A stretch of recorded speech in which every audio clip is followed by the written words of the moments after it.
अस्सलाम वालेकुम students. Chemistry में हमने चैप्टर नंबर 13 स्टार्ट किया हुआ है।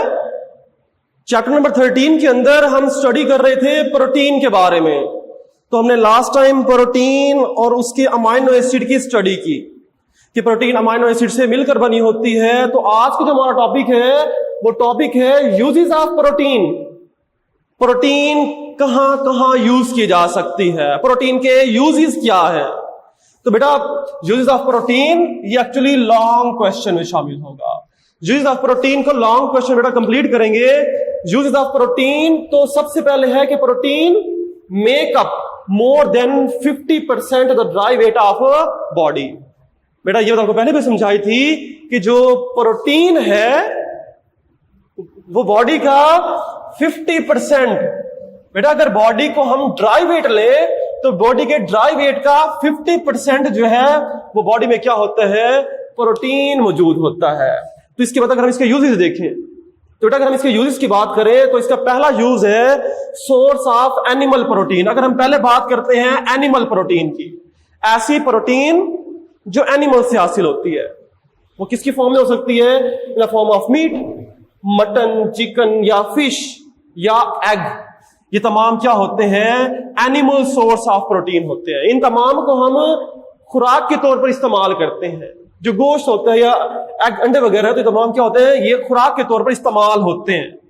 इसका फायदा क्या होता है, these are essential for the formation of protoplasm.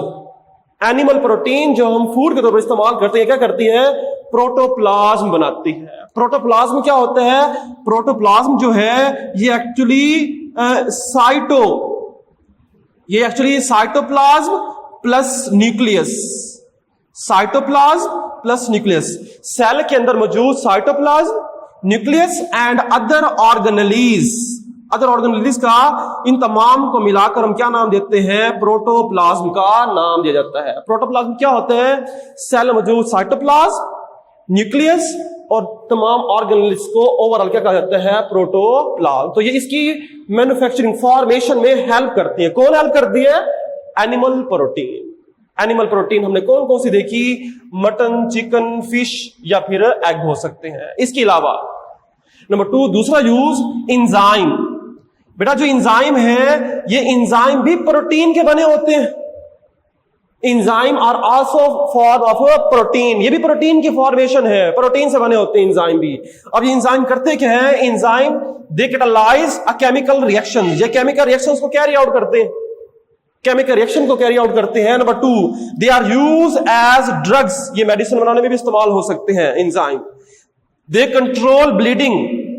इसके अलावा बॉडी से अगर कहीं कट लग जाए तो वहां पर ब्लीडिंग को कंट्रोल भी करते हैं। वहां पर एक बारीक सी लेयर बन जाती है जहां से ब्लीडिंग हो रही हो, तो वो एक्चुअली कौन हेल्प करता है, वहां पर भी एंजाइम वर्क कर रहे होते हैं। इसी तरह ट्रीटमेंट ऑफ ब्लड कैंसर, इसके अलावा एंजाइम्स यूज होते हैं ब्लड कैंसर के ट्रीटमेंट के लिए।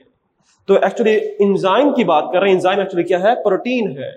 तो प्रोटीन इस्तेमाल होते हैं इन तमाम वर्क्स के लिए। तो बेटा पहला पॉइंट हमने बनाया एनिमल प्रोटीन, दूसरा बनाएंगे एंजाइम्स। एंजाइम्स ये फॉलोइंग फंक्शन परफॉर्म कर सकती है। इसके अलावा नंबर 3 तीसरी है हमारे पास जो पॉइंट है वो है हाइड्स, खाले। जो जानवर की खालें होती हैं, हाइड्स आर प्रोटीन। ये जानवर की जो खाल है, चमड़ा है, ये भी क्या होता है, ये भी एक्चुअली प्रोटीन होती है। जो जानवरों का चमड़ा होता है ये इस्तेमाल कहां पर होती है, they are use for making leather. जानवरों की जो खाल चमड़ा होता है ये एक्चुअली इस्तेमाल होता है लेदर बनाने के लिए, और ये लेदर इस्तेमाल होगा in the formation of leather shoes, jackets, leather की जैकेट्स बनाने में या फिर स्पोर्ट्स आइटम्स बनाने में इस्तेमाल होता है। तो जो लेदर की जैकेट्स हैं या पर्स होते हैं, ये तमाम जो चीजें हैं ये किससे बने होते हैं, एक्चुअली हमारे पास ये हाइड्स जानवरों की खालों से बने होती हैं। और ये जानवर की जो हाइड्स खाल है ये एक्चुअली प्रोटीन ही होती है। नंबर 4 अगर हम इसका नेक्स्ट प्रोटीन का यूज देखें तो प्रोटीन फाउंड इन बोन्स। बेटा इसके अलावा जो प्रोटीन है बोन्स में पाई जाती है। एनिमल्स की जो बोन है उसके अंदर भी प्रोटीन होती है। जब इन बोन्स को गर्म किया जाता है, हीट किया जाता है, जब एनिमल्स की बोन्स को हीट गर्म करते हैं तो वो क्या करते हैं, दे गिव जिलेटिन। जिलेटिन क्या होता है? जिलेटिन ये एक्चुअली सेमी सॉलिड मटेरियल होता है। तो बोन से एक सेमी सॉलिड मटेरियल मिलता है जब बोन्स को हीट किया जाता है। और ये जो हमारे पास जिलेटिन है is use for making bakery atoms, bakery के मुख्तलिफ प्रोडक्ट्स बनाने के लिए इस्तेमाल होता है। तो बेटा ये हमारे पास एक्सरसाइज में भी शॉर्ट क्वेश्चन लिखा हुआ है कि शॉर्ट क्वेश्चन है कि व्हाट आर जिलेटिन, जिलेटिन क्या होता है और कहां पर इस्तेमाल होता है? जिलेटिन एक्चुअली बोन्स, जब एनिमल्स की बोन्स को हीट करते हैं तो उसमें से जिलेटिन हासिल होता है। और ये जिलेटिन जो है बेकरी के प्रोडक्ट्स एटम्स बनाने के लिए इस्तेमाल होता है। तो जब ये पॉइंट नंबर 4 लिखना पड़ता है जिलेटिन के बारे में। इस नंबर 5 नेक्स्ट है प्रोटीन। नेक्स्ट प्रोटीन का जो सोर्स है वो है प्लांट।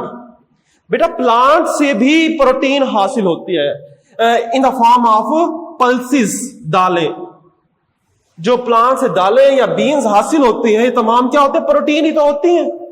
और इन पल्सेस को या बीन्स को हम कहां इस्तेमाल करते हैं? They are use as a food, और इसे हम खुराक के तौर पर इस्तेमाल करते हैं। तो बेटा ये हमारे पास 5 यूजेस हो गए प्रोटीन के, जो लॉन्ग क्वेश्चन में। तो हमने मेन पॉइंट्स क्या बनाया? सबसे पहले हमने देखा एनिमल प्रोटीन के बारे में। एनिमल प्रोटीन जो कि फिश, चिकन या बीफ हो सकता है, हमारा फिश या एग हो सकता है, ये तमाम हमारे पास फूड के तौर पर इस्तेमाल होंगे और ये प्रोटोप्लास्ट बनाने में हेल्प करते हैं। नंबर 2 फिर हमने देखा एंजाइम, एंजाइम भी प्रोटीन है। एंजाइम के फिर हमने फंक्शन देखे। फिर हमने देखा हाइड्स, हाइड्स भी प्रोटीन है और ये लेदर बनाने के लिए इस्तेमाल होता है। फिर हमने देखा कि जो बोन्स हैं उनमें भी प्रोटीन होती है, जिसे क्या बनता है? जिलेटिन बनती है। और जिलेटिन क्या इस्तेमाल होती है? बेकरी एटम्स बनाने में इस्तेमाल होगी। इसी के साथ प्लांट से भी प्रोटीन हासिल होती है in the form of pulses and beans, जिसे हम खुराक के तौर पर इस्तेमाल करते हैं। तो बेटा ये पहले मेन पॉइंट्स याद करोगे और इन्हें एक्सप्लेन करोगे। तो ये हमारा पहला लॉन्ग क्वेश्चन कंप्लीट होता है। इस लॉन्ग क्वेश्चन को करने के बाद अब हमने नेक्स्ट बायोमॉलिक्यूल के बारे में पढ़ना है। वो नेक्स्ट बायोमॉलिक्यूल है वो है लिपिड्स। आज सिर्फ हम इंट्रोडक्शन पढ़ लेते हैं इसका। लिपिड्स क्या होता है बेटा? Lipids are the macromolecule. आपकी बुक के अंदर लिपिड्स के बारे में जो पहला पैराग्राफ है वो ये लिखा हुआ है कि जो लिपिड्स हैं ये भी मैक्रोमॉलिक्यूल है, बड़े मॉलिक्यूल हैं, made up of fatty acids. ये एमसीक्यूज आ गया आपके पास कि लिपिड्स किससे मिलकर बने होते हैं? फैटी एसिड से। जैसे प्रोटीन अमाइनो एसिड से मिलकर बनी हुई थी। प्रोटीन का जो स्मॉलेस्ट यूनिट है वो अमाइनो एसिड है। तो इस तरह लिपिड्स का स्मॉलेस्ट यूनिट क्या होगा? फैटी एसिड होता है। ये फैटी एसिड के मिलकर बने होते हैं। तो एमसीक्यू से पूछा जाता है इसके बाद ये लिपिड्स होते क्या है?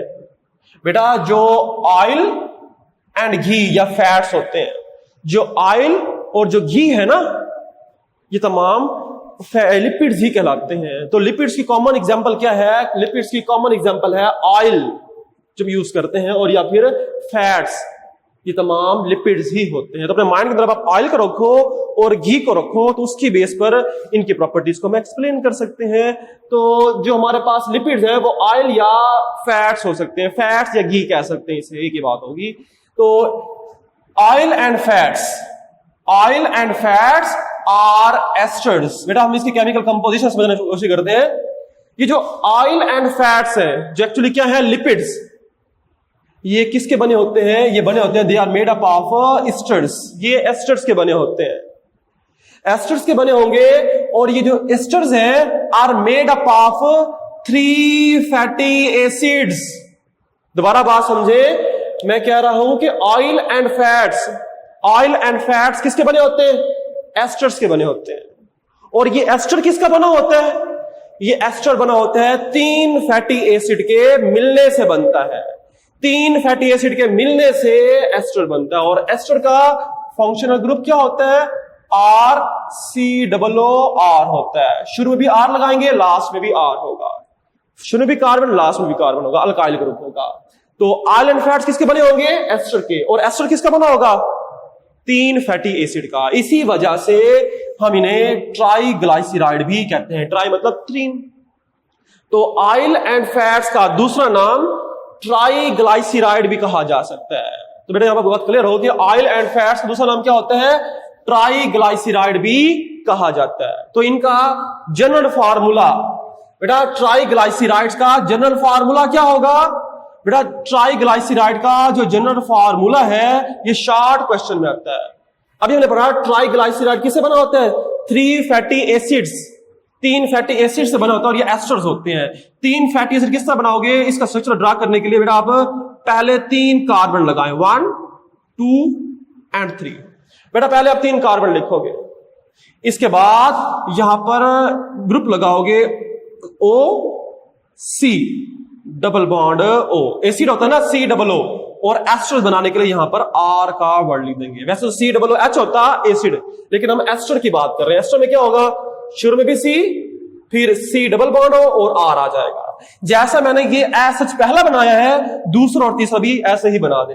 क्या किया मैंने? यहां पर लगा दिया ऑक्सीजन, फिर लगा दिया C डबल बॉन्ड ऑक्सीजन और यहां पर लगा दिया R। तीसरा oxygen C double bond O और यहां लगा दिया R। बेटा अगर आप ऑब्जर्व करो, एक को देखो तो ये एस्टर ग्रुप लिखा हुआ है, शुरू में C है, फिर COOR, तो ये तो मैंने लिखा है RCOOR, तो ये एस्टर ग्रुप्स बन जाते हैं। और वैलेंसी पूरी करने के लिए यहां पर आएगा H2, ये 3 बॉन्ड है तो H, यहां पर आ जाएगा H2। तो ये जनरल फार्मूला होता है ट्राइग्लाइसराइड का। ये बेटा शॉर्ट क्वेश्चन में पूछा जाता है कि ट्राइग्लाइसराइड का जनरल फार्मूला लिखें, तो आपको ये जनरल फार्मूला याद करना पड़ेगा। इसी के साथ हमने लास्ट में एक डिफरेंस देखना होगा जो कि शॉर्ट क्वेश्चन है। बेटा अभी हमने आज इसके शॉर्ट क्वेश्चन देखे, लिपिड्स के शॉर्ट क्वेश्चन है। तो लास्ट शॉर्ट क्वेश्चन है कि oil and fats, oil and घी कह सकते हैं, इन दोनों में क्या फर्क होता है? बेटा कॉमन सी ऑब्जर्वेशन है, ऑयल एंड घी में क्या फर्क है? ऑयल रूम टेम्परेचर पर, ऑयल किस फॉर्म में होता है? लिक्विड फॉर्म में होता है, और घी किसकी फॉर्म में होता है? सॉलिड स्टेट के अंदर। तो पहला डिफरेंस हो गया। तो पहला difference, oil exist in the liquid state at the room temperature. Room temperature पर ऑयल जो है लिक्विड स्टेट में एग्जिस्ट करता है, जबकि फैट्स क्या होगा? Exist in the solid state at the room temperature. दूसरा डिफरेंस बेटा ये लिक्विड फॉर्म में है। ये एक्चुअली क्या होते हैं? अब ये बताया हमारे पास ऑयल का दूसरा नाम क्या होता है? ऑयल का दूसरा नाम ट्राइग्लाइसराइड भी होता है। तो they are triglyceride of unsaturated fatty acid. Oil जो है ये अनसैचुरेटेड कंपाउंड होते हैं, या तो डबल या ट्रिपल बॉन्ड होता है, जबकि घी जो है ये सैचुरेटेड फैटी एसिड होते हैं। घी में सिंगल बॉन्ड होता है, यानी कि सैचुरेटेड फैटी एसिड्स होते हैं, जबकि ऑयल के अंदर अनसैचुरेटेड फैटी एसिड होते हैं। दोनों ही ट्राइग्लाइसराइड होते हैं।